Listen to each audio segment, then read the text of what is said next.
There we go, and a very good morning, and welcome to this preview of Saturday's racing, Sandown and Musselburgh. Trying something again a little bit different with the cameras on, just trying to get things right for Cheltenham as much as anything.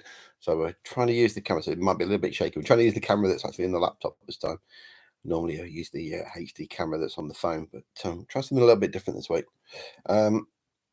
Looking at the racing on Saturday, I suppose you can say it's a little bit disappointing. I mean, we haven't had any rain of any note for a couple of weeks, and as such, the field sizes on Saturday are a bit on the small side. We've got 21 jumped races altogether in Britain at Musselburgh, Wetherby, and Sandown, and of those 21, only 3 at the moment have got double figure fields, which is far from ideal. We don't really want that on a Saturday. But it is what it is. There is some rain around this morning, which is proving troublesome, shall we say, because we don't exactly know where we are. I mean, today at Chepstow, for example, 11 mil of rain has fallen this morning, and they probably weren't expecting that much, which is that alters things around a bit. Today, the latest update we have from the tracks is as follows. Sundown this morning had 3 mil of rain. Now I've got a friend of Caroline's, the good lady, who lives very near the track, and she said they had some heavy rain for an hour, then it drizzled for an hour, and now it's stopped. So I think they've probably had as much as they're going to have at Sandown. Might be a spot more. I would say they probably had no more than about 4 or 5 mil. And given that they've not had a lot of rain before, they've had no rain for sort of 2-3 weeks, then effectively all it's going to do is just sort of keep it really as it is, sort of just soft side of good. I don't think it'll be any worse than that. It might be more fun at Musselburgh, where they've got rain coming in tomorrow morning and through the afternoon. Now, the forecasts vary from 7 to 15 mil. The weather forecasting tool that I use, which I will tell you actually, if you're on the laptop, then myweather2.com. And then if you look on it's the Norwegians that run it. It's a Norwegian app. It's very good. And if you look on the left-hand side, you can search by sport, and it's got everything from sort of golf and motor racing, football, cricket, and horse racing. And if you go into horse racing, then you can go into, all the British tracks, and you can see it breaks it down sort of hour by hour, but in 3-hourly chunks as to what they think is going to happen. There's no weather forecast is perfect, but this is as good as anything that I use. They're predicting around about sort of 7 to 8 mil by race time tomorrow. So again, it might turn it a bit on the softer side at Musselburgh, which leans me towards 1 there, but we'll come to that in a bit. We'll start at Sandown. We'll go through the card, I think, at Sandown, because I don't think it'll take very long, to be perfectly honest. Kicking off I will be down there. I'll be working in the ring, I think, tomorrow. 12:40 at Sandown is this novices hurdle that kicks the card off. We've got the 7 runners. It makes minimal appeal from a betting perspective. But when I first looked at the race, I thought, well, I want to take on Shall We Have One More, because he's pulled very hard a couple of times now. But even though he pulled quite hard last time, even if he runs to that, it's probably with 4th to Constitution Hill here, beating 26 lengths. Now, from my point of view, I obviously want to see Shall We Have One More run really well, because I think Constitution Hill is the most likely winner of the Supreme, and I like him a lot. So if he runs to that, he probably wins. The slightly better ground tomorrow will probably help him, I think, rather than hinder, and he's not got a great lot to beat. Many of these are looking for handicap marks. There's a couple coming off the flat. Balkeo would be the obvious danger, as it were, but we haven't seen him for 258 days, and it's his first one on these shores for Nicky Henderson. It's in the shifting colours. I'm not mad keen to play the race, is the bottom line. I thought about taking the Gary Moore horse on, but the more I look, the more I'm sort of taking on a horse that I actually want to win, purely from a form perspective. So with that, that'll be a no play race. The 1:15 is a handicap chase over just shy of 2 miles. We get into the time of year where Dolos tends to show his form. He's on a very low mark now, 143. I mean, he started this season off on on 157, so he's already dropped a stone. Whether it's tomorrow, what's left in the tank with Dolos, I think, is the question now. He's not shown a lot. The return to Sandown and handicap company might be, what he wants, but you couldn't be confident. I don't think this is what Hatcher wants at all. They're getting Hatcher's marked down for the summer, aren't they? There'll be summer jumps handicaps for him. Tamrock Damathan, I'm not mad keen on him. Windop, not seen him for 104 days. Pass. Ferreira Bombu is obvious enough after the Lingfield win. I thought he won there with a little bit more in hand than a length would suggest. He's been put up 6. If the dead 8 stand, the 3 down the bottom are the interesting ones. Gunsight Ridge beat Bundoran here at the last meeting, and at the weights, there's not a lot between them. Drop of Rain probably won't do either of them any harm, to be perfectly honest. Gunsight Ridge had looked a little bit hard to win with before that, but I thought he won well enough. We've disagreed on this a little bit this morning. I've had a call with my work colleague and friend, Mr. Delagi. He thinks he was idling a bit. He probably was idling a bit on the running at Sandown, but I still thought he kept on plenty well enough. I think he's the one to beat. But Rico Boy down the bottom, who's only 6. I think it's a bit hard to crab Rico Boy yet as a horse that doesn't win enough, because he's only 6 and he's only had a handful of chase starts really. And I like his form. When he completes his races, he runs well. He did nothing wrong at Wincanton. He just, he looked the winner actually at one point, coming to the last, and just got run out of it by another crick. Handicappers left him off the same mark, which I think is very fair. He could have been put up a pound or 2, I thought, for that. Soft ground going right-handed on a track like this should be absolutely ideal for him. He's probably the one to beat. I may well try a few small forecasts with Gunsight Ridge and Bundoran as well, but we'll see what the prices are come the morning. 150 is the contenders, and well, how do you play this if you play it at all? I don't think you do. In truth, I mean, only really Global Citizen is probably a 2-miler out of these. The rest of them all want a bit further, but is Global Citizen capable of winning this? It was a good enough run behind Tommy's Oscar at Haydock a couple of weeks ago, and you can argue, you can mark it up a bit, because the other horse that he went forward with in the race, Navajo Pass, was well beaten up at the finish. So you can possibly mark it up a little bit. Is it a race I want to play? Probably not. None of these are going to be, I don't think, going on to anything greater than this season. Goshen's now just an absolute mystery, isn't he? I mean, at Lingfield he looked beaten at various times and awkward, hanging out to his right. Just not a horse I can back it with any great confidence. And again, it's probably another race that you end up looking at and going, well, there are better options than this. And then you've got the Scilly Isles, where the rain this morning will be an absolute godsend. Venetian knew. When the weather forecast sort of said, oh, well, there might be a mil if you're lucky.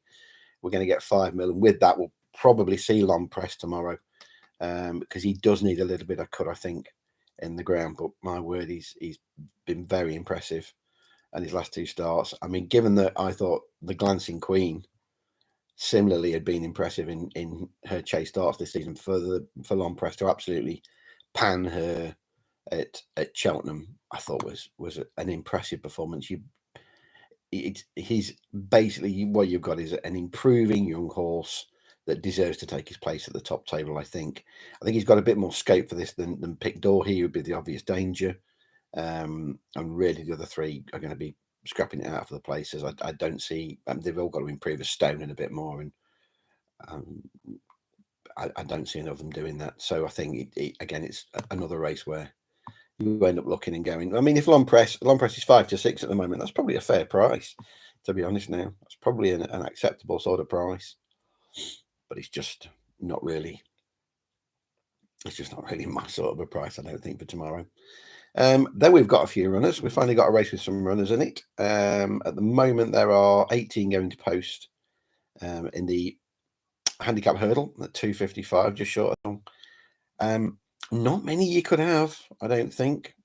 And sadly, the sort of 3 or 4 that you can have are all sort of towards the front of the market. You've got the likes here of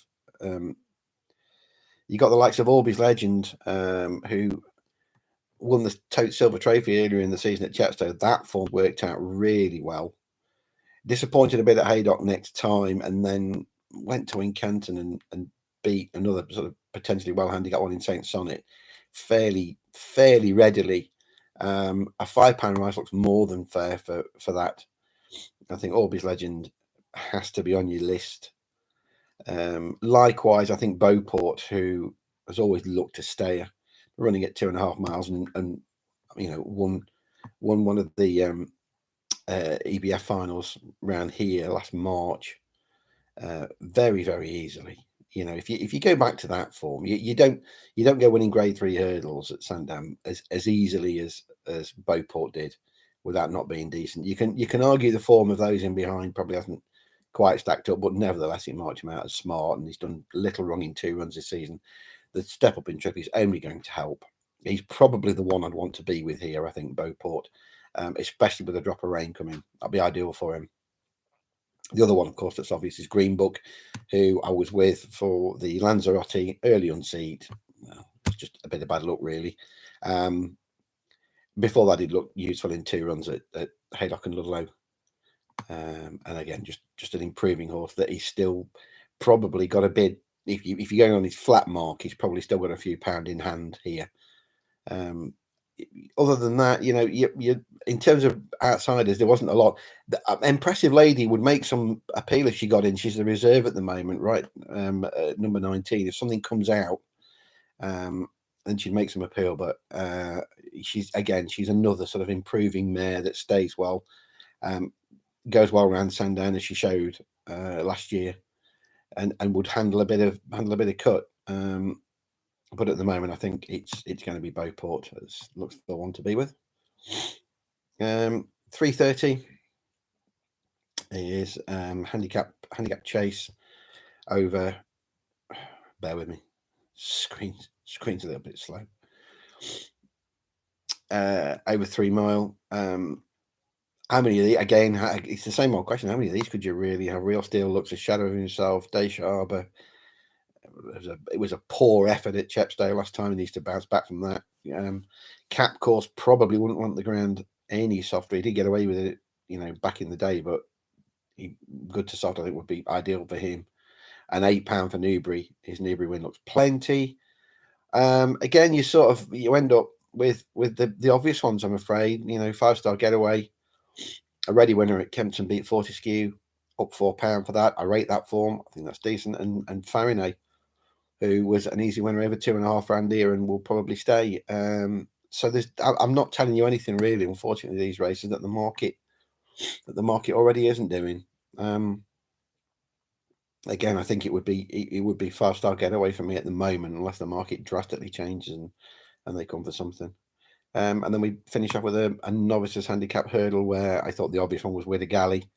He looked a real stayer when he won at Wincanton. He was outpaced at a couple of times there, and you thought, well, he'll want further, and I think this ground will suit. He will want further in time, but he came right away in the closing stages and actually won with plenty in hand. Handicap was put him up 8, which looks plenty, but he's only just starting out his handicapping career. I'd be very surprised if a marker 121 is his bottom end. I'm sure he's better than this, and this track I think will suit, as will the ground, and I think he'll probably be quite hard to beat in the last. The one I liked at Musselburgh, I mean, they've got the Edinburgh National tomorrow, for which Highland Hunt has been put in.